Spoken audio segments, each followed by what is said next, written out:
फुर्सत का ये आलम है सरदार जी। वाकई एक दिन मेरी पत्नी अपने काम में व्यस्त, मैं अपने काम में व्यस्त, ना उसे फुर्सत ना मुझे फुर्सत। अचानक उसने मेरी तरफ कोई काम उछाला। मैंने कहा देख, आज काम मत बता देना, आज मुझे मरने की भी फुर्सत नहीं है। मेरा अंदाज में पलट के बोली, आज मर भी मत जाना, मुझे रोने की फुर्सत नहीं है। हिमांशु कमाल ही है बस उस पत्नी का तो, भगवान कसम। परसों के दिन अशोक भाई, मैंने उससे कहा कोई बढ़िया सब्जी बना, तो उसने पनीर की सब्जी बना के दी। बोले ये लो पनीर। मैंने कहा इसमें कहां है पनीर? बोले ये खोया पनीर है।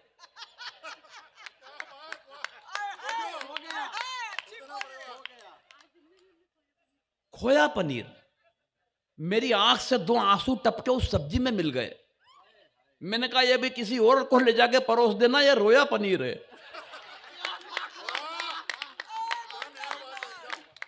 ताली कम बजा रहे हो आप, भगवान कसम। लेकिन कोई बात नहीं, मैं जानता हूं कि अभी ये सब बजाएंगे। मैं मातेश्वरी की वंदना करवाना चाहता हूं, इस कवि सम्मेलन का विधिवत आगाज करना चाहता हूं। मंच पर एकमात्र कवित्री मां शारदे के रूप में यहां मौजूद हैं। कई मेरे सामने यहां माएँ बैठी हैं, बहनें बैठी हैं, भाभियां बैठी हैं। नारी प्रतिनिधित्व करती एक सूरत की खूबसूरत आवाज हमारे बीच है। मैं 4 पंक्तियां पढ़ता हूं उस मातेश्वरी की वंदना में, वो मातेश्वरी जिसके हजारों हजार नाम है। कुर्सियां कुछ खाली हैं, कोई बात नहीं, लेकिन यहां सरदार 2 बैठे हुए हैं, तो 1.25 लाख के तो यही हो गए। जहां अगर मैं ये कहूं कि हर सरदार भगत सिंह सा प्यारा दिखाई देता है, कुछ बोले तो गुरु नानक का जयकारा सुनाई देता है, और उस वक्त भला मैं अपना सर झुक जाने से कैसे रोकूं, मुझको तो हर एक पगड़ी में गुरुद्वारा दिखाई देता है। मैं प्रणाम करता हूं और आपकी उपस्थिति को नमन करते हुए उस मातेश्वरी की वंदना करवाना चाहता हूं जिसके हजारों हजार नाम है साहब। वो मां जब सीने पे सवार होती है तो चंडिका बन जाती है। वो मां जब सर पे सवार होती है तो दुर्गा बन जाती है। मगर वही मां जब कंठ में आती है, जिह्वा पर विराजती है, तो मां शारदे का रूप धारण कर लेती है। मैं 4 पंक्तियां पढ़ता हूं और चौथी पंक्ति के बाद इस सदन को वो जवाबदारी देता हूं कि वे किस तरीके से सोनल जैन को यहां तक बुलाते हैं। पढ़ता हूं कि बस एक मां की मोहब्बत दिखाई देती है। आवाज आपकी तालियां देंगी सोनल जैन को। बस एक मां की मोहब्बत दिखाई देती है, कायनात में एक ही औरत दिखाई देती है। ए बूढ़ी मां, तेरे चेहरे की झुर्रियों की कसम, हर एक लकीर में जन्नत दिखाई देती है। तालियां दोनों हाथ ऊपर उठाकर बजें और सोनल जैन से निवेदन करें हम कि वे मातेश्वरी की वंदना करें।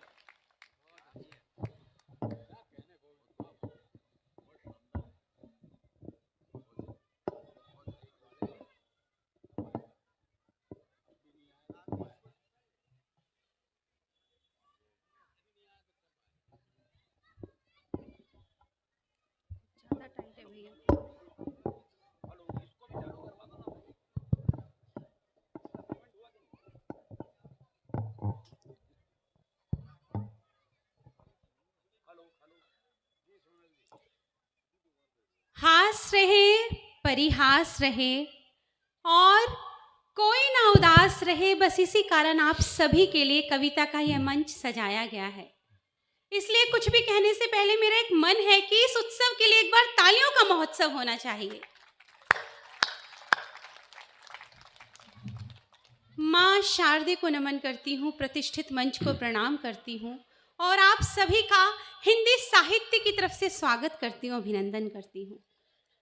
मंच से आदेश हुआ है माँ शारदे की वंदना का, तो मैं चाहती हूँ एक बार आप सभी मुझे तालियों से आदेशित कीजिए कि मैं उनका आह्वान कर सकूं। स्वागतम।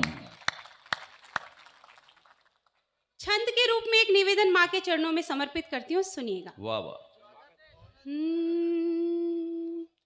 कि वर प्रदा महाभुजा वैष्णवी है शारदे माँ, कर जोड़ के खड़ी हूँ नमन स्वीकारिए। कि वर प्रदा महाभुजा वैष्णवी है शारदे माँ, कर जोड़ के खड़ी हूँ नमन स्वीकारिए, गीत छंद कविता में देश का हो मान सदा, ऐसे मन भाव दे के स्वर को सवारिए। बहुत अच्छे। राम राज्य हो धरा पे बेटियों का मान बढ़े, राम राज्य हो धरा पे बेटियों का मान बढ़े, और मेरे हिंद को बैकुंठ सा निखारिए, आसन बिछाए हुए भक्त हैं पुकारे रहे, हंस पे सवार होके मंच पे पधारिए। वाह! कि हंस पे सवार होके मंच पे पधारिए। बहुत अच्छे से आपने छंद को निभाया, परंतु अगर आपकी तालियों का थोड़ा सा घनत्व मिलेगा तो ये वातावरण और भक्ति में हो जाएगा। वाह वाह वाह। इसी मन से एक स्तुति माँ के चरणों में समर्पित करती हूँ, सुनिएगा। मैया खड़ी हूँ तेरे द्वार,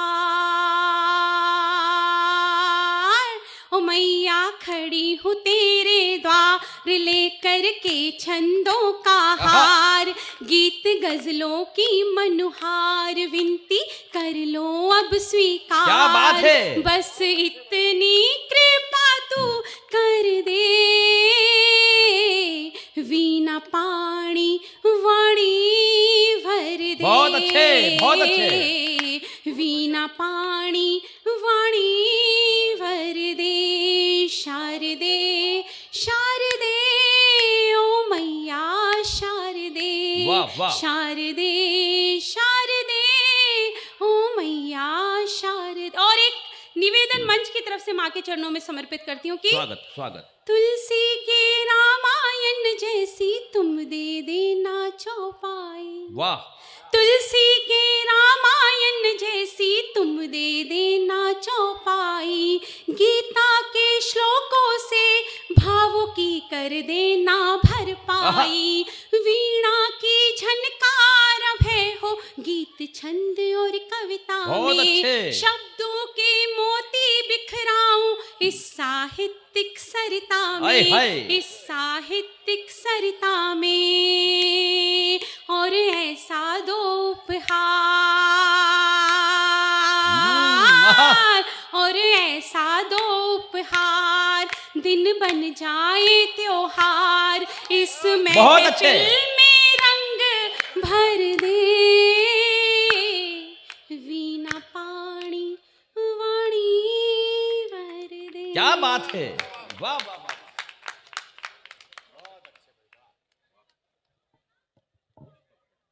मेरा टाइम नहीं आएगा क्या?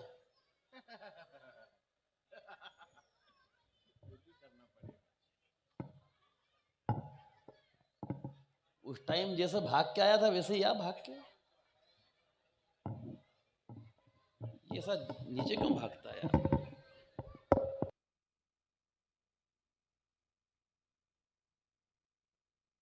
हेलो, लीजिए साहब, मां की वंदना हो गई लेकिन बड़ी खामोशी के साथ पी गया। एक बार अपनी अपनी मां के सम्मान में ताली बजाकर बताएं। ये होता है इमोशनल ब्लैकमेलिंग। लेकिन खूबसूरत वंदना पढ़ी उन्होंने। उनकी वंदना पे 4 छींटे में गुलाल के लगाता हूं, और अगर मेरी बात भी आप तक पहुंच जाए तो गांठ से बांध के भी ले जाना इस बात को जो मैं कह रहा हूं। 4 पंक्ति उस पूरी वंदना के सम्मान में पढ़ रहा हूं। थोड़ा सा व्यवस्थित हो जाए तो बहुत अच्छा हो जाएगा कवि सम्मेलन। एक तो मयंक जी आपने सबको अलग अलग टाइम दे दिया है, थोड़ा सा बस मन बना ले। 4 पंक्तियां मातेश्वरी के दरबार में फिर पढ़ रहा हूं। अब आपकी जिम्मेवारी देखना चाहता हूं। जमाने भर में उसकी कोई औकात नहीं रहती, जमाने भर में उसकी कोई औकात नहीं रहती, आदमी होकर भी उसकी आदमी जात नहीं रहती, और बड़ा बदनसीब होता है वो शख्स दुनिया में मां जिंदा होकर भी जिनके साथ नहीं रहती। बस ये ख्याल रखना, जिसने मां का सम्मान कर लिया उसने दुनिया का सम्मान कर लिया, उस विधाता का सम्मान कर लिया। कवि सम्मेलन शुरू होना चाहता है, पीछे कुछ लोग खड़े हैं, मैं उनसे फिर निवेदन कर रहा हूं, कुर्सियां पूरी खाली पड़ी हुई हैं, कृपया बैठ जाएं। और देखो, ये तो पहले आओ और पहले वाओ पाओ वाली बात है। जो आगे बैठे हैं तो आप वो पहले आए तो पा गए। और हिंदुस्तान का नियम है सर, मैं जहां रहता हूं सुजालपुर, वहां जुए की एक रेट डली, जुए की रेट डली। अरुण भाई साहब 40 जुआरी पकड़ाए। जुआ तो आपके यहाँ भी होता होगा ना, गैम्बलिंग। हालांकि मारवाड़ी लोग हैं, क्या बताना इस बारे में। 40 जुआरी पकड़ाए, पुलिस जुआरियों का पंचनामा बना रही। इतने में एक जुआरी ने पुलिस वाले से हाथ छुड़ाया और बाहर की तरफ भागा। 4 पुलिस वाले उसके पीछे भागे। वो जुआरी भागता भागता गया और सीधा पुलिस वैन में जाके बैठ गया, पुलिस की जो लॉरी थी। पुलिस वालों ने पहले तो ठोका, फिर पूछा क्यों रे, जब इस लॉरी में आके बैठना था तो भागा क्यों? बोले हुजूर, जब पिछली बार पकड़ाया था तो बैठने की जगह ही नहीं मिली थी। तालियां कम आ रही हैं आपकी। मैं इसीलिए कह रहा हूं कि जो पहले आएगा वो पहले पाएगा। इसलिए मैं पहले कवि को आवाज देना चाहता हूं जो आपके बीच का है, आपके परिवार का है, राकेश जैन। यह होता है अपने वाले के लिए। आपके दिल में जो प्रेम है वो कमाल है। लेकिन ये मोहब्बत मैं देखना चाहता हूं, चौथी पंक्ति के बाद जितने पीछे के लोग हैं उनकी नहीं जागी है, आपकी भी मोहब्बत जगाना थोड़ी सी। हो चुका था धूप से शायद अनुबंध छांव का। और पंक्ति दूसरी में अगर कविता हो गई हो तो मुझे कविता सुनने जो लोग आए वो भी बताएं। हो चुका था धूप से शायद अनुबंध छांव का, बैठकर कहां निकालते हम कांटा अपने पांव का। बैठकर कहां निकालते, और चौथी पंक्ति पूरा सदन की तालियां चाहती है। बैठकर कहां निकालते हम कांटा अपने पांव का। और जितने कवि विराजित हैं निश्चित रस बरसाएंगे, पर उसको भी सुनो जरा जो बेटा अपने गांव का। मैं चाहता हूं गांव के बेटे के लिए पूरे गांव की तालियां एक बार मिलकर उठें। भाई राकेश जैन मंच पर आए और आज के इस कार्यक्रम का आगाज करें। राकेश जैन।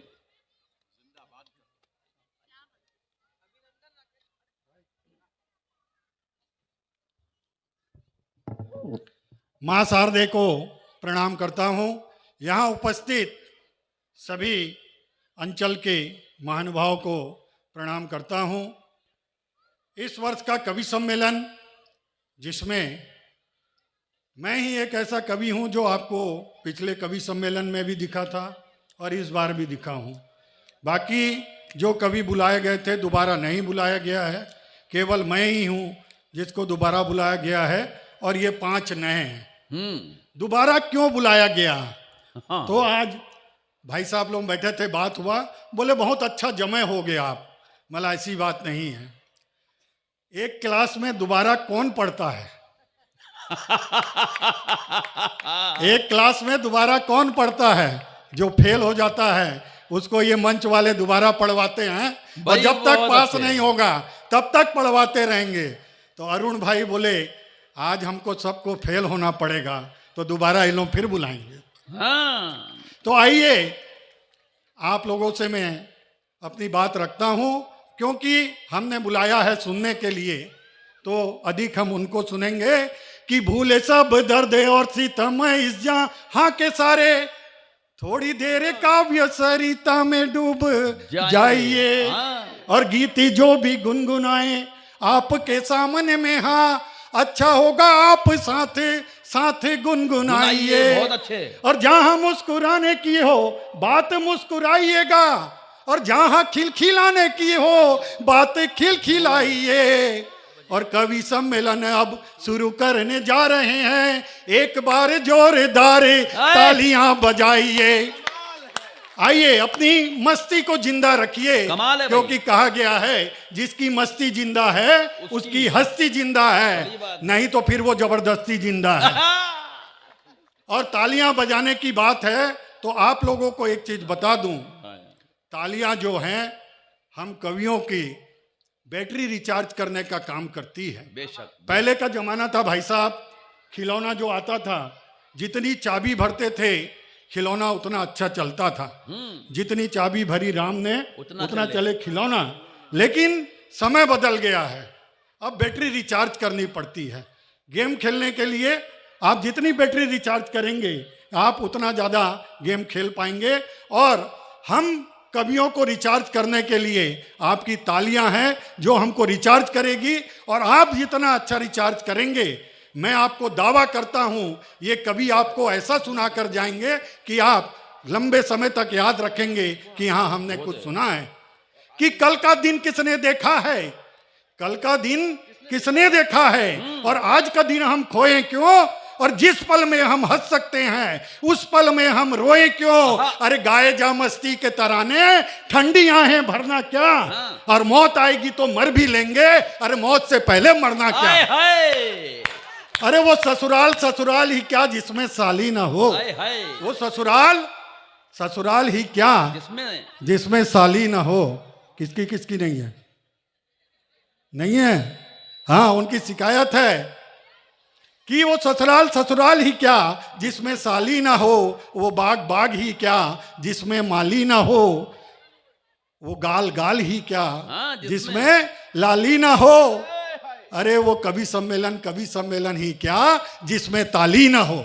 बढ़िया। तालियां खोलिए अपनी तालियां, क्योंकि देखिए मंच का जो पहला कवि होता है, पहले कहा जाता था कि हलवाई जब जलेबी बनाता है तो पहले जलेबी भट्टी में डालता है। लेकिन आज के दिन में पहला कवि जो होता है वो एंटीवायरस का काम करता है भाई साहब। बेशक। क्योंकि अभी आप जितने बैठे हैं आपको कहीं ना कहीं वायरस घुसा हुआ है। किसी व्यापारी को अपनी दुकानदारी का उधारी आया कि नहीं आया, माल पहुंचा कि नहीं पहुंचा, इधर महिलाएं बैठी हैं अपनी जेठानी की चिंता, उसकी चुगली, ननंद कैसे करना है, सास देखो क्या परेशानी कर रही है। इन सब चीज़ों से दूर हटाने के लिए आप अपने आप को मंच से जोड़ें। आपके अंदर जो वायरस है उसको दूर करने के लिए मेरा प्रयास है। और जितने भी हमारे नन्हे मुन्ने बाल गोपाल कोलाहल कर रहे हैं वो हमारे देश का भविष्य है, किंतु यदि इनकी स्थिति ऐसी ही रही तो हमारा वर्तमान तो पूरा खराब कर देंगे। और बच्चे मन के सच्चे, बच्चे कहते हैं मन के सच्चे, लेकिन दे देते हैं अच्छे अच्छे को गच्चे। अरे कहते हैं बच्चे मन के बहुत भोले होते हैं, पर वास्तव में तो ये तो बम के गोले होते हैं। सही बात है। अरे ये भोले होने का भरम दरका देंगे, अरे आप जहां खड़े हो आपके नीचे से जमीन सरका देंगे। ये बच्चे होते हैं, और बच्चे तो अभी पैदा होते ही नहीं, सीधा बाप पैदा हो रहे हैं हमारे।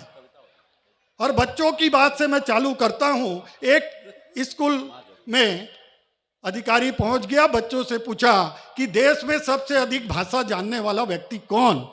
एक बच्चे ने हाथ उठाया, बोले योगी आदित्यनाथ। बोले क्यों, कितनी भाषा जानते हैं। बोले योगी आदित्यनाथ कितनी भाषा जानते हैं ये तो नहीं मालूम, लेकिन मैंने उनको टीवी में 2-3 बार सुना है कि जो जिस भाषा में समझेगा उसको उस भाषा में समझेगा।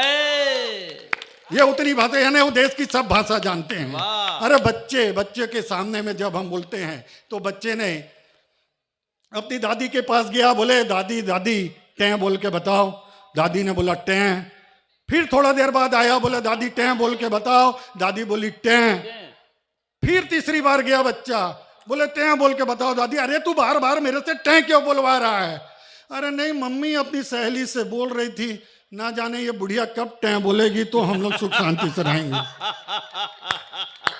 ये बात है। एक बच्चा एक पड़ोसी के घर गया, घंटी बजाया, आंटी निकली। अरे गोलू क्यों आया। बोले चाय पत्ती, मम्मी ने चाय पत्ती मंगाया है आंटी। अरे बोले तेरी मम्मी ने और क्या कहा। अरे बोले मम्मी ने कहा है कि वो सामने वाली डायन यदि चाय पत्ती नहीं दे तो पड़ोस वाली चुड़ैल के यहाँ से चाय पत्ती लेके आ जाना। बहुत अच्छा यार। अच्छी लगी है तो तालियां बजाओ थोड़ा। माना कि थोड़ी ठंडी है, माना कि मौसम में थोड़ी ठंडी है, लेकिन आप अपने में ऊर्जा का संचार करें, गर्मी लाएं और कवि सम्मेलन को सुने। और आज का जो आयोजन किया है मारवाड़ी युवा मंच ने, तो मारवाड़ी क्या होता है, हाँ, कैसा होता है कि समझ आए जिन्हें बाजार, समझ आए जिन्हें बाजार, समझो मारवाड़ी है। अच्छा, समझ आए जिन्हें बाजार, समझो मारवाड़ी है, और खड़े कर दे बड़े व्यापार, समझो मारवाड़ी है। समझ आए जिन्हें बाजार, समझो मारवाड़ी है, और खड़े कर दे बड़े व्यापार, समझो मारवाड़ी हैं। अरे सभी हैरान रहते हैं उड़ाने देख कर इनकी, पकड़ ले जल्दी जो रफ्तार, समझो मारवाड़ी है। वाह, सरल व्यवहार है जिनका, ये लक्ष्मी पुत्र कहलाते। आहा, सरल व्यवहार है जिनका, ये लक्ष्मी पुत्र कहलाते, और करा दे धन की जो बरसात, समझो जो मारवाड़ी है। बहुत अच्छे।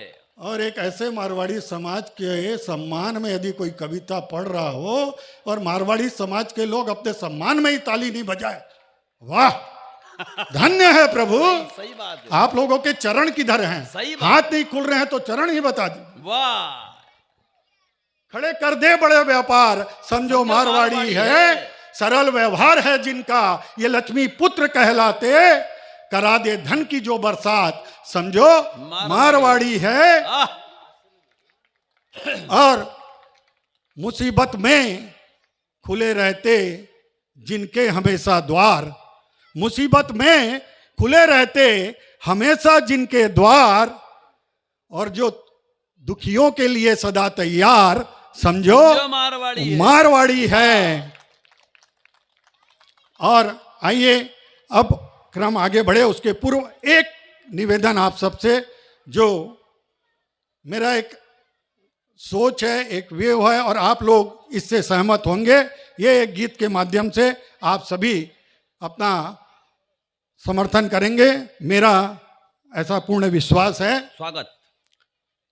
कि आओ सब मिल कसम उठाए गौ वंश उत्थान की, गौ हत्या पे रोक लगे ये मांग है हिंदुस्तान क्या कहने की। हैं? जय गौ मातरम, जय गौ मातरम, बहुत अच्छे। जय गौ मातरम, क्या बढ़िया बात है। जय गौ मातरम। आओ सब मिल कसम उठाए गौ वंश उत्थान की, गौ हत्या पे रोक बहुत लगे अच्छे। ये मांग है हिंदुस्तान की। जय गौ मातरम, जय गौ मातरम। रोम रोम में जिसकी बहती करुणा प्रेम की धारा है, अपना दूध पिलाकर जिसने हम सबको तो पाला है। संकट में है आज वो मैया जिसने तुम्हें पुकारा है। बहुत अच्छे। गौ माता अब मांग रही है रक्षा अपने प्राण की, वाह, वाह। गौ हत्या पे रोक लगे ये मांग है हिंदुस्तान क्या की। कहने हैं? जय गौ मातरम, जय गौ मातरम। भाई जरूरत की कमी आओ सब मिल कसम उठाए गौ वंश उत्थान की, गौ हत्या पे रोक लगे ये मांग है हिंदुस्तान की। जय गौ मातरम। आप लोग सब जय गौ मातरम तो बोल ही सकते हैं, ताल में ताल दे दीजिए यदि आप इस बात से सहमत है तो। अरे जिसके मल में बसे लक्ष्मी जी पुत्र, मूत्र में गंगा धार है। हाय। एक ऐसी प्राणी जिसके मल में लक्ष्मी जी का वास और मूत्र में गंगाधार, बड़ी बात है। की कही गई है शास्त्रों में। और क्योंकि क्यों है गौ माता इतनी पवित्र? क्योंकि एक माँ अपने बेटे से बहुत ज्यादा प्यार करती है, अपने बच्चों से, लेकिन वो बच्चा भी यदि पोटी कर दे तो कपड़े से या कागज से उठाती है माँ। बेशक। किंतु गौ माता ही एक ऐसी प्राणी है जिसके मल को हम श्रद्धा से खुले हाथ से उठाते हैं, सर पे लगाते हैं, और जब भी हमारे यहाँ के शुभ कार्य होते हैं, भगवान को विराजमान करना हो, बढ़िया बात कुछ भी करना हो, तो हम उसके मल का उपयोग करते हैं। कि जिसके मल में बसे लक्ष्मी जी मूत्र में गंगाधार है, सारे देवतन जिसके रहते सृष्टि का आधार है। अरे जिसकी रक्षा करने कान्हा पर्वत हाथ उठाए है, करे प्रतिज्ञा गौ माता के रक्षा और सम्मान की, गौ हत्या पे रोक लगे ये मांग है हिंदुस्तान की। जय गौ मातरम, जय गौ मातरम। आओ सब मिल कसम उठाए गौ वंश उत्थान की, गौ हत्या पे रोक लगे ये मांगे है हिंदुस्तान की। अंतिम बंद। स्वागत। अरे कैसे हो गए पुत्र ये हिंसक माँ की बलि चढ़ाते क्या हैं। पंक्ति है। कितने हो गए पुत्र ये हिंसक माँ की बलि चढ़ाते हैं, कुछ पैसों के कारण इसको कत्ल खाने पहुंचाते हैं। अरे जिसने दिया है जीवन हमको उसको आज मिटाते हैं। गौ माता अब मांग रही है रक्षा अपने प्राण की, क्या बात है। गौ हत्या पे रोक लगे ये मांग है हिंदुस्तान की। जय गौ मातरम, जय गौ मातरम, जय गौ मातरम, जय गौ मातरम। आओ सब मिल कसम उठाएं गौ वंश उत्थान की, गौ हत्या पर रोक लगे ये मांग है हिंदुस्तान की। जय गौ मातरम, जय गौ मातरम।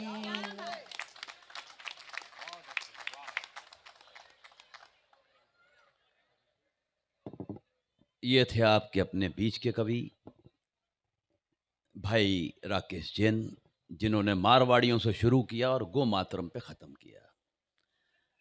मुझे तो रामदेव बाबा की दो पंक्तियां याद आती है, अगर वो आदमी अपने जीवन में धार लेना तो कभी भी गोवंश को कोई खतरा नहीं है, कभी भी। उन्होंने कहा कि काया का रूप बिगड़ जाता, आत्मा नश्वर होती है। काया का रूप बिगड़ जाता, आत्मा नश्वर होती है। गो हत्या और मां की हत्या एक बराबर होती है। अगर ये धार ले आदमी और ये समझ ले तो कभी गो हत्या नहीं होगी। मारवाड़ियों की बात की, मारवाड़ियों की कविता में वो बार बार निवेदन कर रहे थे कि ताली बजाओ।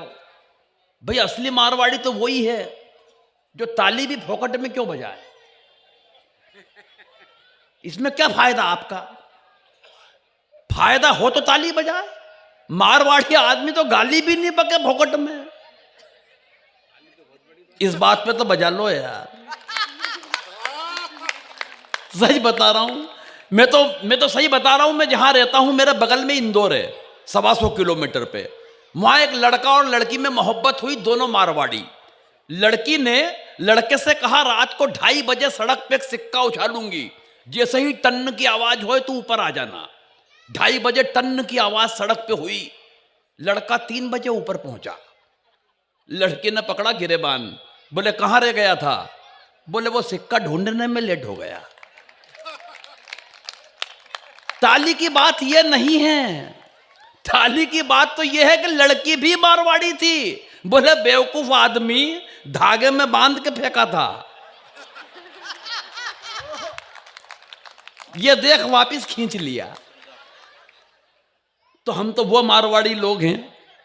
लेकिन मारवाड़ियों ने जो महफिल सजाई है, आकाश भाई, दीपक भाई, बजरंगी जी और जितने मेरे रजत भाई, आज हमारे भोजन की जिन्होंने क्या कमाल व्यवस्था की, आदेश जी किधर बैठे हैं, सभी ने कमाल किया है। और कैलाश भाई, अखिल जी, जितने लोग हैं सभी की मेहनत, एक बार इनकी मेहनत के लिए भी आपकी तालियां बज जाए। इन्होंने सुचारू रूप से जो काम किया है आज। अमन भाई, मैं सभी के नाम तो नहीं ले रहा क्योंकि मुझे याद भी कम है, लेकिन जितने नाम मुझे बताए गए थे मैंने सबके ले दिए। जिसके नहीं लिए अगली बार मैं ले दूंगा। लीजिए, अब मैं पहले कवि को आमंत्रित करना चाहता हूं। आपने जिन कवियों को निमंत्रित किया है, जो आपके मेहमान कवि हैं, उनमें से पहला कवि जो दिखने में कद में जरूर छोटा सा है, लेकिन कहते हैं कि बम जितना छोटा है होता है वो उतना खतरनाक होता है। वो अणुबम है, परमाणु बम है, ये तो मुझे नहीं मालूम, लेकिन जब वो अपना हास्य का धमाका यहां पर करेगा तो मैं जानता हूं उसकी गूंज पीछे तक होगी। मैं लाफ्टर के एक बड़े सितारे को, जिसको आपने पिछले दिनों the great Indian laughter show में देखा है शेखर सुमन के साथ, और हिंदुस्तान का पहला प्रतियोगी जो रहा, जिसको सुष्मिता सेन ने अपनी सीट से उठकर गले से लगाया, इस बात पे तो आपकी तालियां बच सकती थी।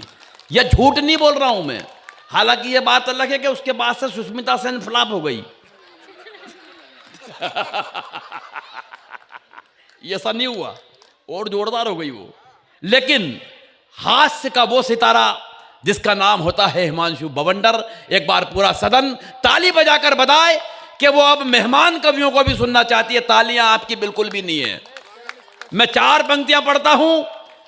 अंजुम रहबर जी ने कहीं कहा कि अपने जख्मों को भी आईना बनाया हमने, आपको हंसता हुआ चेहरा दिखाने के लिए, और इतना आसान नहीं है खुद का तमाशा करना, कलेजा चाहिए औरों को हंसाने के लिए।